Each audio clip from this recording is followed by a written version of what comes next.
Hi, this is Liz and welcome to my podcast, Spiritually Speaking with Liz. Today I'm joined by Kay Aldred. Kay visions, catalyzes individual, institutional and collective evolution through education, embodiment and creativity, amalgamating metacognition, intuition and instinct. She's an advocate for fleshy knowing and tangible divinity, alongside inclusion, accessibility, and reducing barriers to spiritual and sacred education, exploration, and well-being. Kay's written 2 books, one published, one nearly published. The published one is called Mentorship with Goddess, Growing Sacred Womanhood, and the one nearly published is called Making Love with the Divine. Kay, welcome and thank you for joining me. Thank you for having me, Liz. Delighted. Oh, my pleasure. You're also writing, you've got another 2 books as well, haven't you? You just can't stop, can you? No. I said I was going to spend 2020 I started. So I said I was going to work until 2023 writing. That 3-year projects. I like to work in 3-year cycles. So yeah, that's been the last 3 years.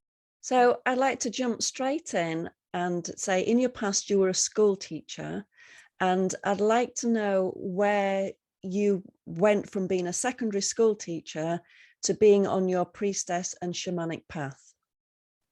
Yeah, so I was a teacher, qualified in 1996 and started off as an RE teacher. So that was the specialism that I was trained in. But I only actually did full-time RE teaching for 3 years because I had my children. And then when I went back, I moved across lots of different subjects. So English, history, RE, and then settled as a leader in health and social care and psychology and childcare, and then moved into pastoral work. So when I left teaching, I was actually head of year in 6th form. And what moved me to the priestess and shamanic path was illness and then an accident. So chronic fatigue and fibromyalgia and chronic migraine. But it was really an accident that I had in 2015, knocked out all my teeth. It was really quite a severe accident that pushed me literally into a different path. Moved me from being really ill and hiding that, so not actually being off work, to physically not being able to get up one day after the accident. And then voluntary redundancy gifted me the funds really to move to a different life path. Wow. So you were really pulled to your calling. You're not literally, you're not doing what we want. Yeah. Yeah. And then I would have used I don't think I would have left teaching because I adored it, and had the random opportunity of voluntary redundancy not come up, because I had 3 children. I don't think I could have taken that leap without some financial support, which the and also I would have felt I was giving up if I'd just resigned, but there was slack in the staffing, so it allowed me to step without feeling like I was letting anybody down as well, which was important for me. Mm-hmm. That's amazing. Mm-hmm. Which came first then, the shamanism or the priestess? The shamanism, the shamanic path was the first. It was the very first thing that I did after I did the basic, ground yourself and start to get better. I then started to seek. I read, and then I was like, okay, what will I commit to? And it was the shamanic path. So, and it was a long training. It was 3 years. Two really. So yeah, that came first. It was good. And that's a whole other subject that I'd like to have you back for, please. Yes. Oh, but, yeah, I could talk for like 40 minutes on that. So don't get me going. Yes, please. Yeah, well, that's another one, please. I'll book you in, get you in the diary. So what I've brought you here for today, what I've asked you to come for, is to talk about your book, which is available on, well, I'll put all the details in the show notes where you can get it from. So you describe this book and something you wished you could have shared with your daughter and with your younger self.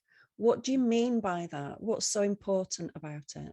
Yeah, so rite of passage, it's moving from one life state. I see a rite of passage as moving from one form of self to another. Usually a life stage, usually involves a physical maturation, so a physical process. And rites of passage are embedded in most cultures and most religions, but we have very strange rites of passage now in the West. You know, your 21st, you go out and get drunk and things like that. But the rites of passage, I'm thinking of the right way to put it. Yeah. But the rites of passage that are embedded in Indigenous cultures still, particularly around womanhood, so moving through your rite of passage of your first period, is missing in our society. And yes, it's a hallmark of the physical change, as well as looking upon the period as a gift of your ability to mother. So not necessarily a physical being, but mother the world, mother, come into your creativity. So that's what I mean by it. And I wrote, I wish that I had known it for myself, but also that I'd known the content before my daughter had gone into puberty, because I did it completely unconsciously. I hadn't realized really the magnitude or the specialness of the moment. Yeah, so it's a deep regret that I wasn't able to, and that I wrote the book with her in mind. It doesn't matter what she does with it, but yeah, that other people have that access. And also it's a rite of passage from perimenopause, which is the second adolescence, where we have a chance to do it again. Mm-hmm. So it was born out of my own journey of giving myself a rite of passage of moving through my second puberty. It's so true though, because it's something in our culture, like you say, in African cultures, in Indian cultures, it's celebrated. But in our culture, it's almost like shamed, isn't it? Yeah, brushed it into the carpet. Often they'll say, oh, you're having a problem with your periods, and after a month or two, let's go on the pill, rather than actually sinking into the cycle and the wisdom that is within the woman's body of the experience of the cycle. It's a great loss, I think, to our society. It is, because I remember starting my first period. It was the day before my 11th birthday, and I was at school with my friends. I didn't know what to do. I know my mum had a cupboard, because I've got an older sister, so she had a cupboard where sanitary things were kept. But it was just, I was taught by my school friends. And I was, I think I went home and told my mum I've started my period. Oh, right, okay. And that was it. It's not something that's taught. It's not something that's celebrated or embraced, is it? It is sort of shunned as if it's something that's dirty, and it's not. Yeah, and you're exactly right, Liz, and having taught it as a teacher, so having taught sex education and yeah, I did that so unconsciously. I never thought about the celebratory aspect, or it was just very functional. It's your cycle, you ovulate then, use a condom, just it wasn't, I can't believe it now. I can't believe it wasn't on my radar, the concept of the sacredness, but also the power of the cycle. Yeah, you live and learn though. You do. And then now you're able to share with other women, with other girls, with other women, the importance of it.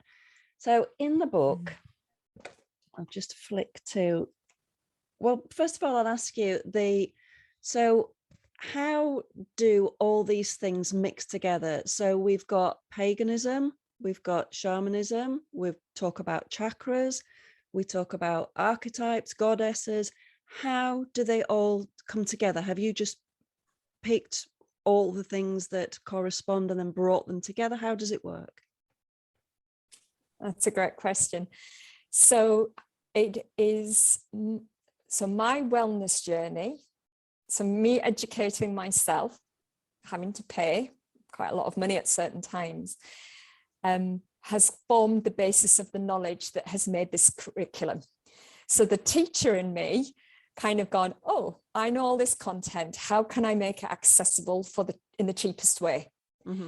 Because I firmly do not believe that this knowledge should be hidden, paid for, only for the elite, only for those who have time. It should be embedded in the school curriculum. That is my long-term vision for everything that I do now, is how can I make it accessible? So the content is from my own healing journey and learning and research. And it's a holistic content on how to live as a sacred woman, which includes energy. It includes about your nervous system, includes about your physiology, parts of your body. It includes the archetypes of goddess, the potentiality of woman. So what you can embody, the warrioress, the mother, the maiden. And then I've streamlined it into a curriculum with lessons. It's not like, going to school, I promise you, but it's accessible. So it has information and then activities, and the activities appeal to all types of learners, visual art, journaling, actually ritual. So that's how it went from being really big into a book. Does that answer the question? Yeah. And it is a physical workbook, isn't it? There's places for people to write down what they want, their findings, and there's tasks to do.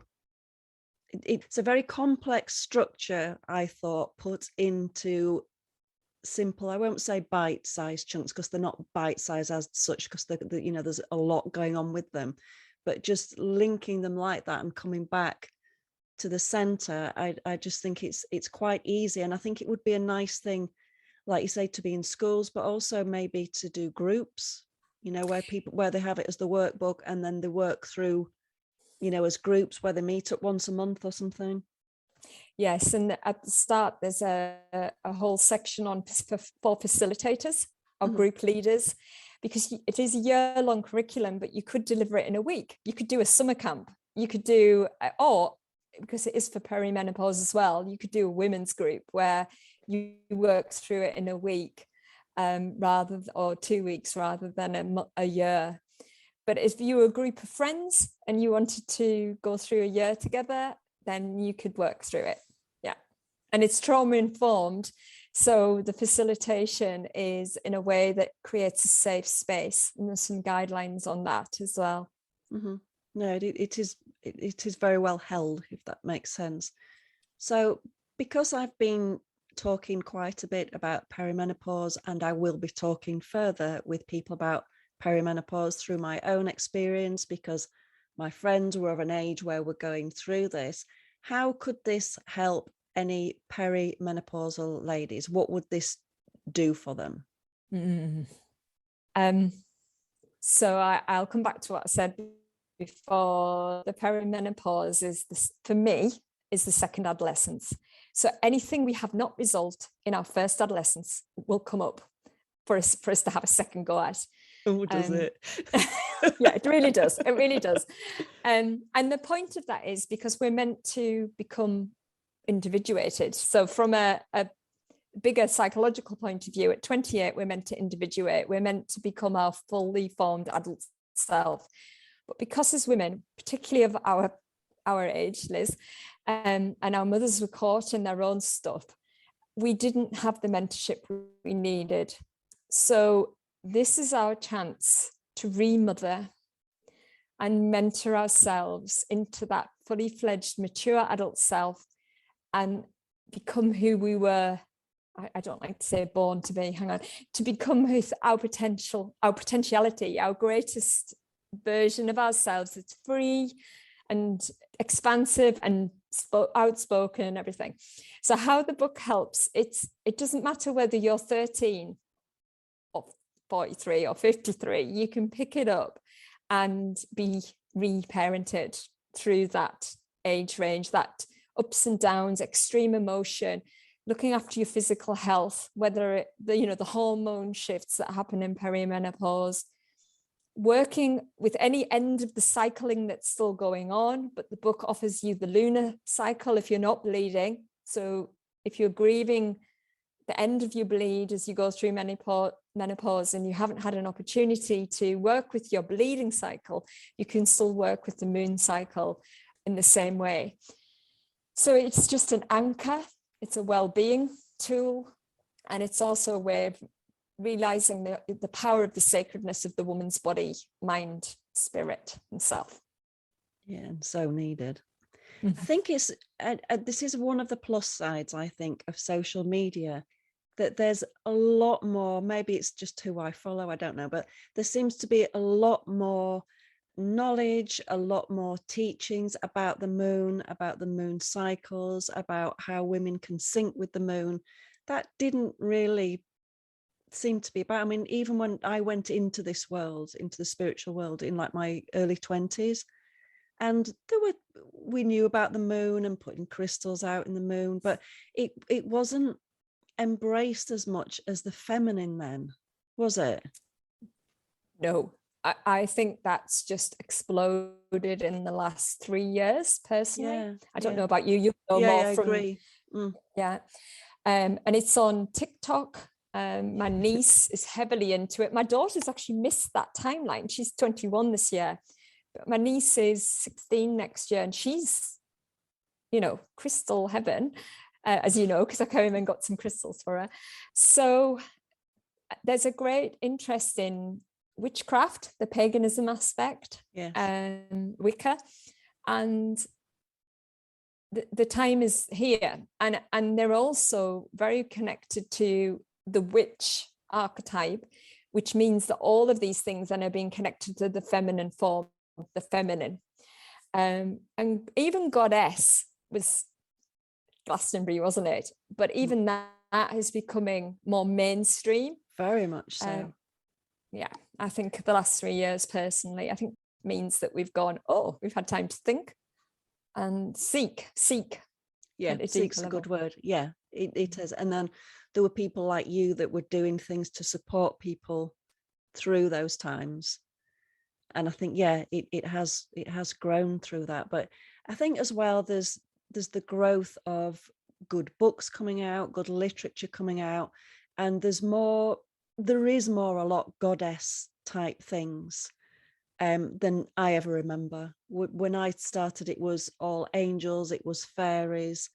You had the archetypal goddesses, the pagan, the Roman, but there wasn't anything, it just, Diana was the warrior, but that was it. There wasn't any, it was just book knowledge, if that makes sense, where I think now people have taken that and just expanded on it more and padded it out more. It was just like, these are the words, that was it, where now it's been fleshed out, hasn't it?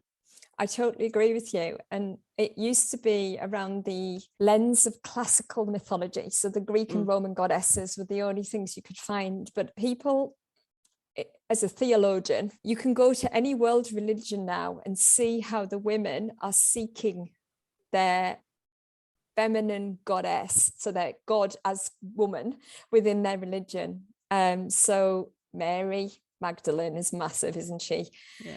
Massive. And Mother Mary, and then you've got Kuan Yin. Well, Kali's massive as well. So there's a whole conversation around cultural appropriation and pop goddess, which is a different conversation. But my lens is very much about that these are all strands of energy within a woman, and they are filtered through different religious paradigms and words, but it's still part of being in a woman's body. We have these potential to be Kali, the anger, the holy rage, or the nurturing mother. We have it within us. A lot of Kali in perimenopause. She's the number one. She takes the reign, doesn't she? She does. Yeah, and from a Christian perspective, they've got Black Madonna. So she's the flip of the white Mary, Virgin Mary. You've got Black Madonna. I don't know anything particularly about that. Okay, tell me about that. I'm intrigued now. Well, Black Madonna is the dark goddess of the Christian faith. She's quite big in Latin America. So she's a statue of the Mother Mary, but she's black, and she's the mother that holds you in the darkness. But from my perspective, within that is that ability to do the destroyer.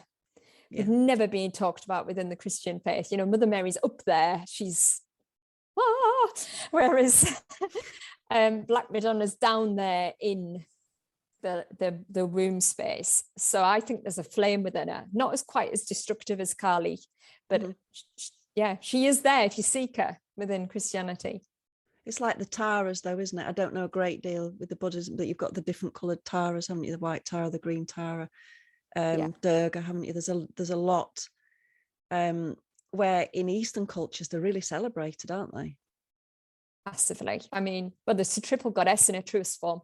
And the lover, so you've got maiden, mother, crone, but the lover part, which is one of the sides of mother, within that is the fire, and she can raise holy hell, and it's been missing even from I think from the sanitized triple goddess. You know, that destroyer aspect. They think, death with crone.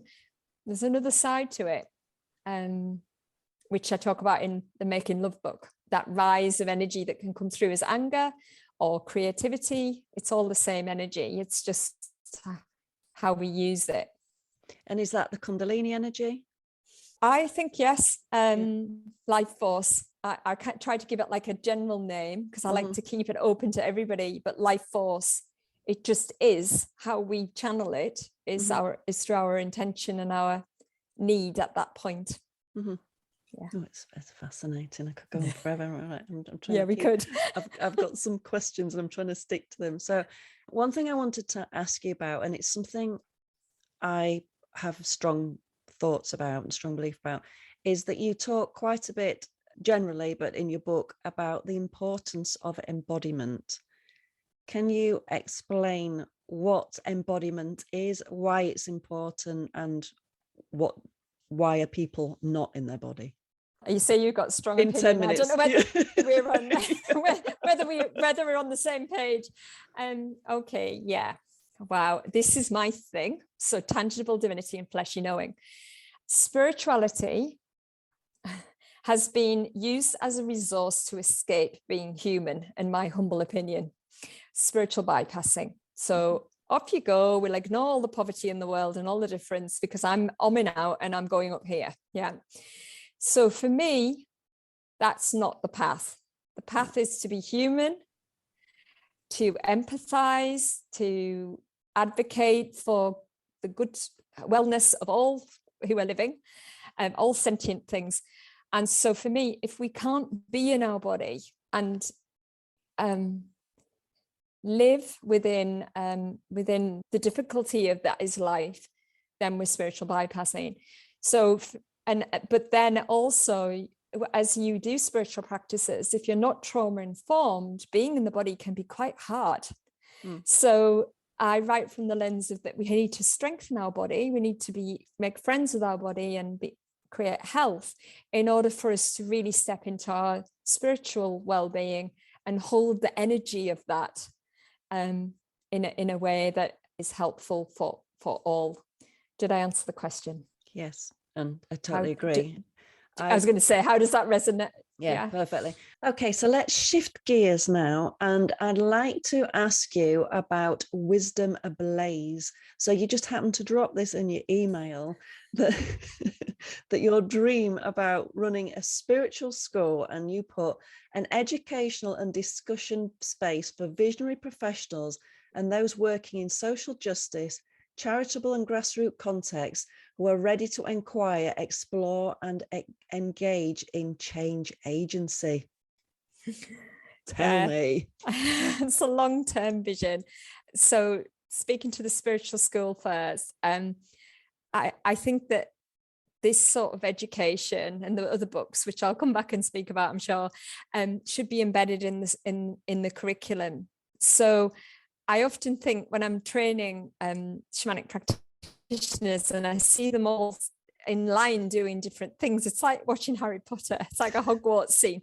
But these things should be in schools. It should be normalized, how to clear your chakras.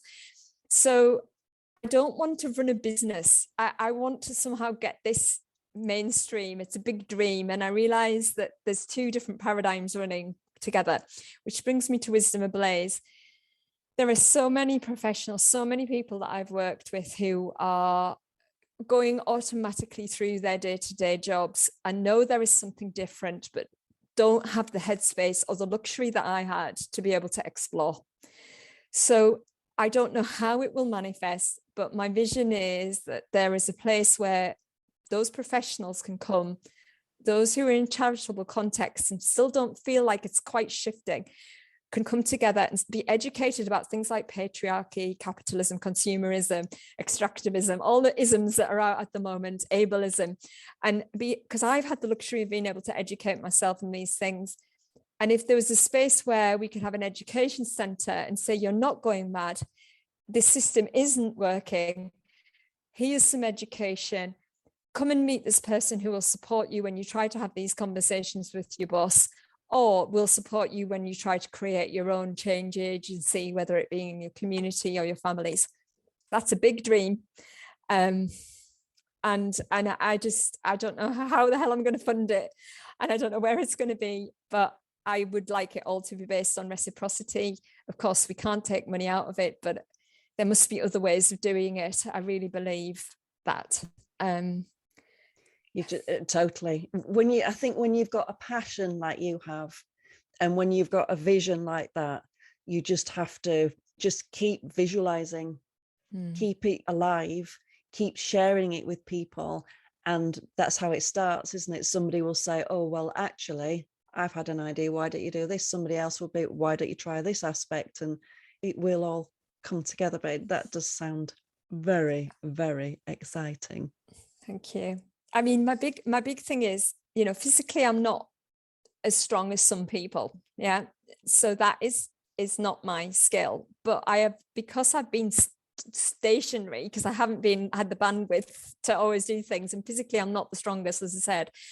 I've been able to educate myself. That's the one thing I have been able to do. And so I want to reciprocate with being able to educate back, share resources, create resources, and I will teach and share as freely as some people can, that. I do.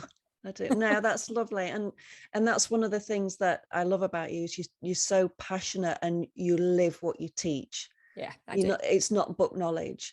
If you ever meet Kay or see Kay, she literally glows from the inside out. There aren't many people that do that, but she truly does glow because she's living what she's supposed to be doing, I feel. Thank you. I do not teach anything, and my children would tell you that, and my husband. I never say anything that I don't actually embed in my own life. I'm aligned with that. Yeah, no, I get that, and you are truly aligned with what you're doing for sure. Well, thank you so much for joining me. I've really enjoyed it, and please can we book in for another one? And I'd like you to talk about your shamanic journey, how you got there, and a little bit more about that, please, if you'd like to come back. Absolutely. Delighted to. Fab. Okay. Thank you for joining me. Put all Kay's details in the show notes below. We do stock the books in Karma, but there's also Girl God books. It'll all be down below. And there's also be a link to Kay's Instagram page, her Facebook, and her website too. So thank you for joining me, and I'll see you soon. Bye.